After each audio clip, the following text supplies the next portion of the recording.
Memahami Machine Learning, ML, dan Artificial Intelligence, AI.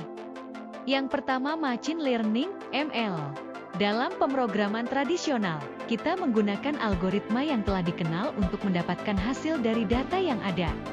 Ini bisa dirumuskan sebagai data ditambah algoritma sama dengan hasil. Namun, dalam pembelajaran mesin, pendekatannya sedikit berbeda. Kita tidak memulai dengan algoritma, sebaliknya, kita menggunakan data yang kita miliki beserta hasil yang ingin kita capai untuk menciptakan algoritma baru. Jadi, formulanya menjadi data ditambah hasil sama dengan algoritma. Kemudian yang kedua, Neural Networks. Neural Networks, atau jaringan saraf, merupakan sebuah teknik yang revolusioner dalam dunia pemrograman dan merupakan metode kunci dalam pembelajaran mesin. Seperti otak manusia yang belajar dari kesalahan, neural networks juga dilatih untuk memperbaiki diri sendiri dengan belajar dari setiap kesalahan yang dibuat. Konsepnya terinspirasi langsung dari cara kerja otak manusia, di mana neuron-neuron saling berkomunikasi melalui impuls listrik.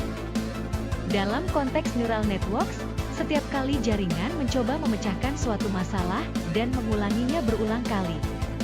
Ia secara otomatis memperkuat koneksi yang berkontribusi pada solusi yang sukses dan mengurangi koneksi yang mengarah pada kegagalan. Ini adalah proses adaptasi berkelanjutan yang membuat neural networks begitu unik dan efektif. Kemudian yang ketiga, perceptrons. Perceptron merupakan batu loncatan penting dalam pengembangan neural networks atau jaringan saraf. Ia adalah model yang sangat sederhana dari apa yang kita kenal sebagai neuron dalam ilmu komputer, yang menampilkan hanya satu lapisan masukan dan tidak memiliki lapisan tersembunyi. Dalam praktiknya, perceptron menerima input, mengolahnya melalui satu lapisan neuron, dan menghasilkan output.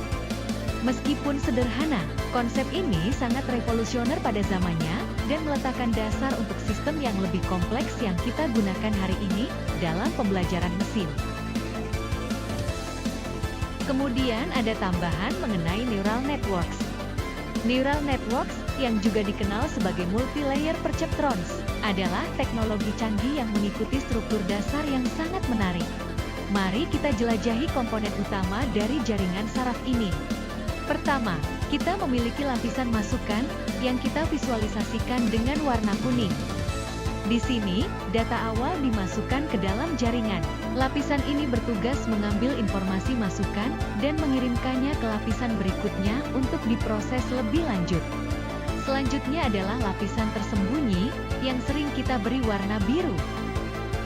Ini adalah tempat sihir terjadi. Lapisan tersembunyi menganalisis informasi dari lapisan masukan, membuat berbagai keputusan dan perhitungan berdasarkan data tersebut.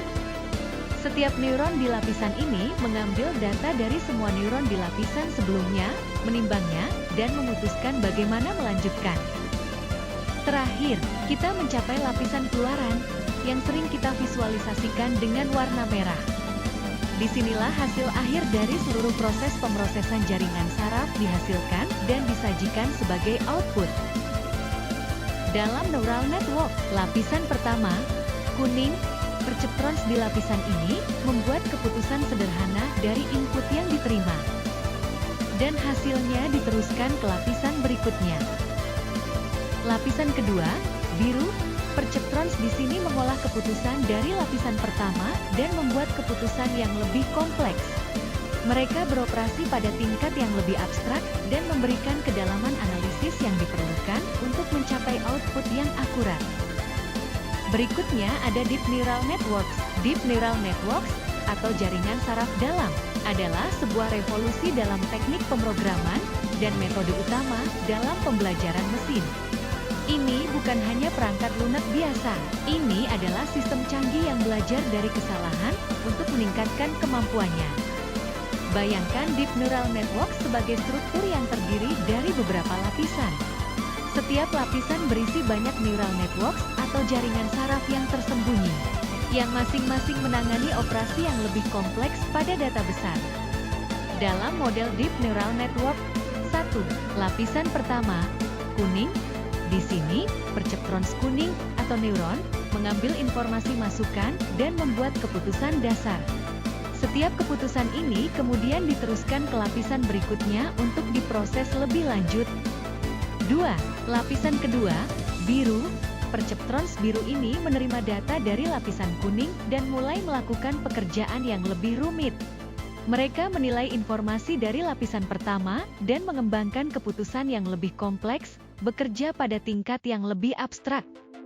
3. Lapisan ketiga, hijau. Ini adalah tahap di mana keputusan lebih detail dan lebih rumit dibuat.